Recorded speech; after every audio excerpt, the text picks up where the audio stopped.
প্রতি মঙ্গলবার ও বৃহস্পতিবার স্নানের আগে এই কাজটি করলে আপনার সৌভাগ্য নিশ্চিত। সৌভাগ্যকে উচ্চ শিখরে নিয়ে যাওয়ার জন্য আমরা কত কী না করে থাকি, তবুও কখনো সৌভাগ্য আমাদের সঙ্গ দেয়, আবার কখনো দেয় না। সৌভাগ্যের শত চেষ্টা করা সত্ত্বেও তা যেন দুর্ভাগ্যের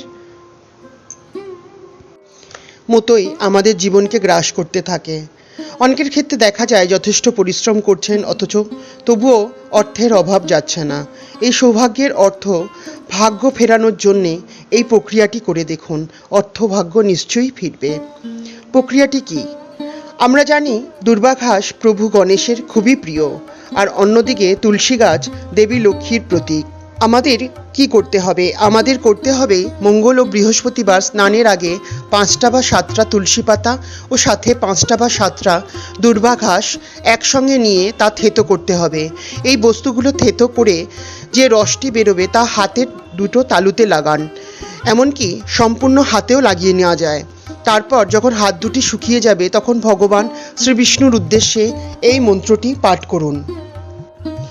মন্ত্রটি হল ওম নমো ভগবতে বাসুদেবায়, ওম নমো ভগবতে বাসুদেবায়, ওম নমো ভগবতে বাসুদেবায়, ওম নমো ভগবতে বাসুদেবায়, ওম নমো ভগবতে বাসুদেবায়।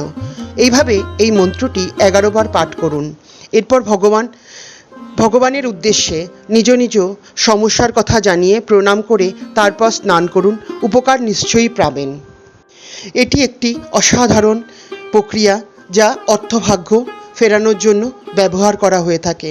আপনারাও করুন, নিশ্চয়ই উপকার পাবেন। আর এরকম আরও ভিডিও পেতে লাইক, শেয়ার, সাবস্ক্রাইব করতে আমার এই চ্যানেলটিকে ভুলবেন না। আমার এই চ্যানেলটির নাম আধ্যাত্মিক ব্লগ। নমস্কার।